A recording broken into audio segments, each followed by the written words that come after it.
जर पुढचं पूर्ण 1 वर्ष एकाही भारतीयाने सोनं खरेदी केलंच नाही तर काय होईल? देश खड्ड्यात जाईल की सुपर पॉवर बनेल? चला सांगतो.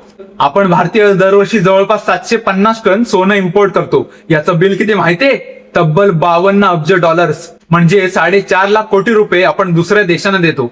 जर आपण सोन्याची ही खरेदी थांबवली ना तर हे अब्जावधी डॉलर भारतातच राहतील. याचा सगळ्यात मोठा फायदा म्हणजे आपल्या देशाची करंट अकाउंट डेफिशिट म्हणजे तूट एकदम कमी होईल आणि इंटरनॅशनल मार्केटमध्ये आपला रुपया डॉलरच्या समोर ताठ मानेने उभा राहील. दुसरा फायदा म्हणजे फिजिकल सोनं ही तशी एक डेड इन्व्हेस्टमेंट आहे, कारण लॉकरमध्ये पडलेलं सोनं स्वतःहून वाढत नाही.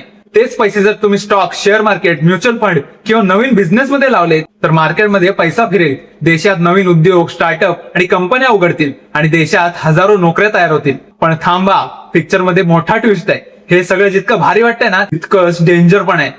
भारताचा जेम्स अँड ज्वेलरीचा उद्योग 50 लाख लोकांना डायरेक्टली आणि इनडायरेक्टली रोजगार देतो. जर वर्षभर सोन्याची खरेदी झालीच नाही तर हे सोनार, छोटे कारागीर आणि त्यांचे कुटुंब डायरेक्ट रस्त्यावर येतील.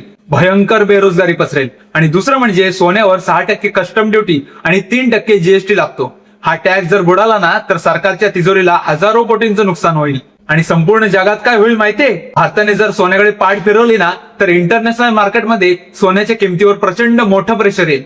शिवाय आपल्याकडची लग्न सोन्याशिवाय आणि दागिन्याशिवाय भारतीय लग्नाचा विचार तरी करू शकतो का? घरातले जुने दागिने मोडूनच काम चालवावं लागेल, नाहीतर खोट्या दागिन्यांवर समाधान मानावं लागेल.